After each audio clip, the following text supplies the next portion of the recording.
Hello, this is Marina Katz, an attorney, and my guest today is Elsa Arbiter, who is an insurance broker. Hi, Hi, how are you guys? we are doing great.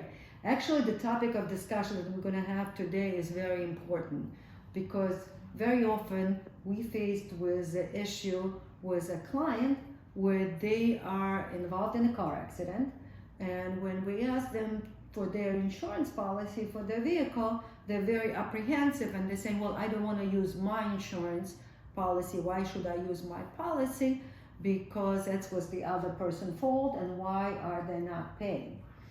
And explanation is obviously is Pennsylvania is no fault state, which it means that doesn't matter whose fault it is in an accident. Your medical bill is covered by your vehicle in the household. And if you don't own the vehicle, then if you reside with your immediate member of the household, mother, brother, sister, then it gets covered by that insurance policy. And people are very apprehensive about it, and they're saying, well, my premium's going to go up. So today I have Elsa, especially to confirm everything that I say, and then Elsa will tell you how she could do something for you that will help you not to have your premium go up. So the first thing I tell my client, your premium can go up only if there is three things occur. You have a car accident that is your fault in an accident. You have a citation for moving violation. The parking violation obviously do not apply. Or the insurance commissioner increases the rate to all the policyholder because of the inflation, because of high risk in the area, whatever that is, but it's regardless whether you would pursue with your claim or not. So in this case, what we do is we write the letter for our client if the premium went up. We attach the police report and we give the letter to the client to go to the agent and discuss it with the agent what happens. Now, what else? I want to know what's the next process. My client comes to you and says, Miss Elsa, we have a premium that went up in our policy and it wasn't my fault in an accident. And here's the letter from my lawyer. What do you do and how do you help them? Right, absolutely. That's a very good point. So we would just provide that letter to our underwriting team because sometimes accidents do get miscoded, or at first it's determined that it's at fault, and then through courts it found out that they weren't at fault and such. So that letter we would provide to our underwriting team. We would overwrite the accident and the premium would go back to without being surcharged for an accident. Usually it's not the case if you're not shopping for insurance, because your existing carrier would know who's at fault because they would be able to subrogate. They try to subrogate, right? That's very interesting how many times we win the cases even though the subrogation didn't work out for whatever reason. Mm-hmm. Right, so we would just provide all of the factual information to our underwriting team.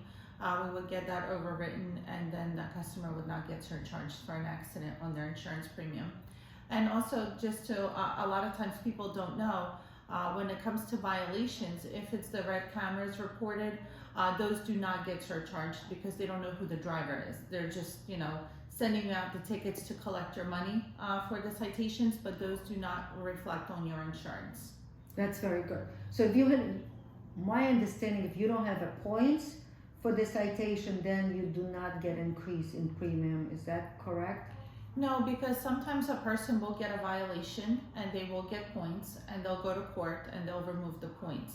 But as far as the insurance is concerned, that still shows up as a violation, so that would still be surchargeable and your rates would still be reflected of that violation.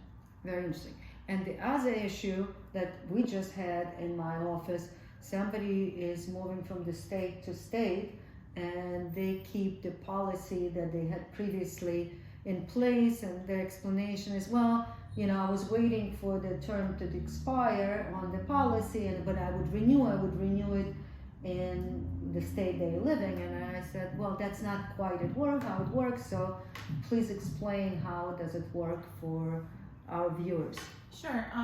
So as far as moving state to state, it is very important that you switch your car insurance to the state that you're living in, whether you're coming to Pennsylvania or coming out of Pennsylvania. because each insurance, each state has their own insurance laws when it comes to the medical bills, the PIP, the tort option and such, and some states have certain exclusions as well that Marina can touch base about. But when it comes to taking new residency, 30, 60 days is a good time frame, and then start thinking about switching your insurance because you're doing yourself a disfavor by keeping your insurance in the wrong state. In order to change your insurance, you first have to go to the DMV. You have to obtain a driver's license in that state. Then you would bring the title over to an auto tag agency. You would switch over the registration and purchase insurance at the same time as you're switching the registration. I actually did not know that you need to bring the title over. I just thought you send something to DMV and you'll get. You have to bring the title, and if the title is with the bank, if the Yeah. vehicle is leased, if you go to a notary place, like, and we do that all the time because we also do title work, we would request the title from the bank. The bank will send us the title, we fill it out, and then we send it back to the state with the lien holder and things like that. So it is very important. You have to have your title. And if the vehicle completely leased vehicle, it still goes through the bank You to still get a have to- title? Yeah, so we just contact the bank, whether it's Nissan, whoever holds the title, we contact them. There's a form we fill out, we send them a letter. We receive the title, usually takes about like 5 to 10 working days. Then we have the customer come in because the title and the registration has to be in the same state. So basically we switch the title over to the state. And that's whether it's in Pennsylvania, Florida, wherever you are. Is there any transfer tax for that? There is. You do have to pay for the new title fee, and you have to pay for the processing fee and things like that. In Pennsylvania, it's about $160 to change the title over to another state. That's good. That's a very good information for people to know. And I suggest you do switch. The most important thing, obviously, when you buy insurance in Pennsylvania, you make sure you buy the full tort. You retain your right to sue. That's crucial because some states, different than Pennsylvania. Some states do not have a tort option. Some states have, like New Jersey, verbal threshold, lawsuit threshold, zero threshold. So there's a variation of that.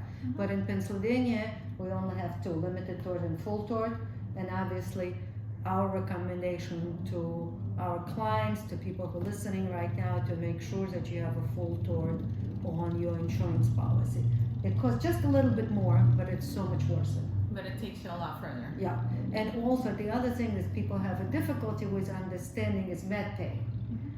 Pennsylvania, since the 90s, maybe even before, probably 90s, had a MedPay of $5,000 that required to buy on your policy. Obviously, from 90s to the present times, the cost of medicine went up significantly. So I think, at least my advice, I don't know how you deal with a client, but my advice to people who come to me to review their policies, always pay a little bit more and get at least $10,000 on your policy. From your experience, is there a big difference between those two? Between 5 and 10, not a whole lot, maybe like $20, $30 every 6 months. But then you get into if you want to have $100,000 of medical coverage, then that's going to be, significantly more. But $5,000, if there's an accident and an ambulance come out, those limits are gone. Almost gone. So now you know what you need to do when you're switching from the state to state. And you also can understand and sleep easier if you use your own insurance policy to make sure that your medical bills are paid if you're in a car accident. And I want to thank everybody for attention. If they have any question, please call our office at 215-396-9001 or call you for the insurance. Yeah, you can call me for insurance or tag work for title transfers at 215-757-0816. Thank you for listening, guys. Thank you.